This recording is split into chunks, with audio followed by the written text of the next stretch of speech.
रिया अपने मम्मी सुमन और पापा विनोद के साथ दिल्ली में रहती थी। वह हर साल अपने मम्मी पापा के साथ गर्मी की छुट्टियों में ननिहाल जाती थी। उसका ननिहाल अलीगढ़ ज़िले में है। एक बार की बात है, रिया के स्कूल की छुट्टियां पड़ चुकी थी। रिया और सुमन ननिहाल जाने के लिए तैयार थे। विनोद को ऑफिस में काफ़ी काम होने की वजह से शाम को छुट्टी मिल पाई। दिन ढल चुका था। सुमन ने कहा, अब रहने दो, अब जाने का समय नहीं है, सुबह होते ही हम अलीगढ़ के लिए निकल जाएंगे। इस पर विनोद ने कहा, हमारे पास खुद ही कार है, दिन ढल गया है तो क्या हुआ, हमें कौन सा वाहन बदलना है। रिया भी जिद करने लगी, मम्मा अभी चलो ना, मुझे अभी नानी के घर जाना है। रिया और विनोद के बहुत जिद करने पर सुमन जाने के लिए तैयार तो हो गई थी, लेकिन अंदर ही अंदर न जाने क्यों उसका मन घबरा रहा था। अब रात हो चुकी थी और इन लोगों की गाड़ी सड़क पर चली जा रही थी। रात की वजह से सड़क पर वाहनों का आना जाना कम हो गया था। विनोद कार चला रहा था। सुमन और रिया पीछे की सीट पर बैठे थे। जिस गांव में उन्हें जाना था वह गांव अलीगढ़ से करीब 20 किलोमीटर आगे था। वह अलीगढ़ पहुंच चुके थे। आगे का रास्ता कच्चा और सुनसान था। वहां कोई आता जाता भी नहीं दिख रहा था। गाड़ी अब कच्चे रास्ते पर चले जा रही थी। थोड़े ही दूर चलने पर गाड़ी अचानक रुक गई। रिया ने पापा से कहा, पापा क्या हुआ, गाड़ी बंद कैसे हो गई। विनोद ने कहा, पता नहीं बेटा, उतर कर देखता हूँ। सुमन ने कहा, जल्दी देखिए और यहाँ से चलिए, कितना सुनसान रास्ता है, मुझे ठीक नहीं लग रहा। कार से उतरकर विनोद ने गाड़ी के बोनेट को खोलकर देखा, लेकिन गाड़ी में कहीं कोई कमी नहीं दिखी। वह कार के अंदर आकर बैठ गया और कुछ सोचने लगा। फिर सुमन ने रिया के पापा के कंधे को पकड़कर जोर से हिलाया और कहा, क्या हुआ, क्या सोचने लगे, मैं कह रही हूँ चलिए यहाँ से, मुझे बहुत अजीब सा महसूस हो रहा है। एक तो सुनसान रास्ता, ऊपर से रात, जल्दी चलिए। तब विनोद ने कहा, मैं ये सोच रहा हूँ कि गाड़ी में कोई खराबी नहीं है, फिर गाड़ी रुक क्यों गई, देखिए क्या पता गाड़ी स्टार्ट हो जाए। तब विनोद ने गाड़ी स्टार्ट करने के लिए चाबी घुमाई और गाड़ी स्टार्ट हो गई। अब कार दोबारा उस रात के अंधेरे को चीरते हुए फिर आगे बढ़ने लगी। अभी थोड़ी ही दूर कार चली थी कि रिया चिल्लाई, मम्मी। एकदम से विनोद ने कार को रोका। दोनों मम्मी पापा रिया से कहने लगे, क्या हुआ बेटा, चीखी क्यों। इस पर रिया ने कहा, पापा मुझे ऐसा लगा जैसे हमारी कार के नीचे एक आदमी और औरत आ गए हैं। विनोद ने कहा, नहीं बेटा, ऐसा कुछ नहीं है, अगर वह औरत आदमी हमारे कार के नीचे आ जाते तो हमें भी तो पता चलता, और वैसे भी रात बहुत हो गई है, मुझे नहीं लगता ऐसे में इस रास्ते पर हमारे अलावा कोई और होगा। रिया की आंखें डर से फटी हुई थी और वह कह रही थी, नहीं पापा, ट्रस्ट मी, मैंने देखा उन आदमी औरत को। सुमन ने कहा, गाड़ी थोड़ा तेज चलाइए। गाड़ी की रफ्तार विनोद ने तेज कर दी। तभी कार के शीशे में विनोद को एक डरावना चेहरा दिखाई दिया।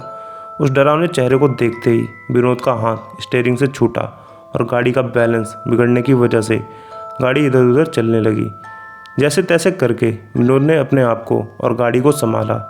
तभी सामने एक औरत और आदमी दिखाई दिए जो गाड़ी रोकने का इशारा कर रहे थे, लेकिन विनोद ने गाड़ी नहीं रोकी बल्कि गाड़ी की रफ्तार और तेज कर ली, क्योंकि अभी तक तो वह रिया की बात पर विश्वास नहीं कर रहे थे। पर अचानक से उन दोनों आदमी औरत का ऐसे कार के सामने आना और लिफ्ट मांगना, सुमन और विनोद दोनों डर से भर गए थे। विनोद तो पसीने से लथपथ गाड़ी को अंधाधुंध रफ्तार में भगाया जा रहा था। तभी ये क्या, वह औरत और आदमी जिनको विनोद ने पीछे छोड़ा था फिर सामने खड़े थे और गाड़ी रोकने का इशारा कर रहे थे। अब तो इन तीनों की जान मुंह को आ गई थी। अचानक सुमन का फ़ोन बजा। हेलो, कौन। दूसरी तरफ से सुमन का भाई अर्जुन बोल रहा था। हेलो दीदी, कैसे हैं आप। सुमन ने कहा, भैया कुछ ठीक नहीं है, इस रास्ते पर बहुत गड़बड़ है। और सुमन ने उन दोनों आदमी औरत के बारे में अर्जुन को बताया। तब अर्जुन ने कहा, दीदी आप चिंता मत करो, मैं भी आता हूँ। और 10-15 मिनट बाद ही अर्जुन वहाँ रास्ते पर खड़ा था। विनोद ने गाड़ी रोकी और कहा, अच्छा हुआ अर्जुन तुम आ गए, पता नहीं क्या हो रहा था हमारे साथ, कुछ समझ ही नहीं आ रहा था। अर्जुन ने कहा, कोई बात नहीं जीजा जी, मैं आ गया हूँ, अब आपको कोई प्रॉब्लम नहीं होगी। अर्जुन भी अब कार में बैठा और कार घर की तरफ चल दी। अब तो मानो जैसे सुमन, विनोद और रिया का डर अर्जुन के आ जाने से हवा हो गया था। सब लोग घर पहुंच चुके थे। अर्जुन ने कहा, लाइए जीजा जी, कार की चाबी मुझे दीजिए, मैं पार करके आता हूँ, आप अंदर जाइए। विनोद ने कहा, ठीक है, और चाबी अर्जुन को दे दी। जैसे ही रिया और उसके मम्मी पापा ने घर में एंट्री की तो तीनों चौंक पड़े। सब लोग घर में रो रहे थे और सामने किसी की लाश पड़ी थी। यह देख सुमन और विनोद दंग थे कि क्या हुआ है घर पर, और अर्जुन ने हमें कुछ भी नहीं बताया। सुमन की माँ ने रोते हुए सुमन से कहा, बेटा तेरा भाई अर्जुन अब इस दुनिया में नहीं रहा। इतना सुनते ही सुमन और विनोद के पैरों से जमीन खिसक गई। सुमन को विश्वास नहीं हो रहा था, क्योंकि जो भाई घर के बाहर तक उसके साथ था, घर में उसकी लाश पड़ी हुई थी। यह देखने के लिए कि कहीं यह मेरा वहम तो नहीं। सुमन ने अर्जुन के चेहरे से कफन हटाया। हाँ, यह सच था, सामने जो लाश पड़ी थी वह अर्जुन की ही थी। सुमन के पिता ने बताया कि रात 9 बजे अर्जुन अपनी बाइक से घर आ रहा था, तभी उसकी बाइक को एक ट्रक ने जोरदार टक्कर मारी, जिससे उसके सर में चोट आई और मौके पर ही उसकी मौत हो गई। अगर अर्जुन मर चुका था तो बाहर जो था वो कौन था? दोस्तों, कभी कभी ऐसा होता है कि हमारे अपने हमसे दूर जाने के बाद भी किसी न किसी वजह से जुड़े रह जाते हैं। जैसे घर के किसी सदस्य में मरने वाले का हद से ज़्यादा प्रेम या और भी बहुत सारी वजह हो सकती है। वो अक्सर आकर हमारी मदद करते हैं। इस कहानी के बारे में अपनी राय देना ना भूलें।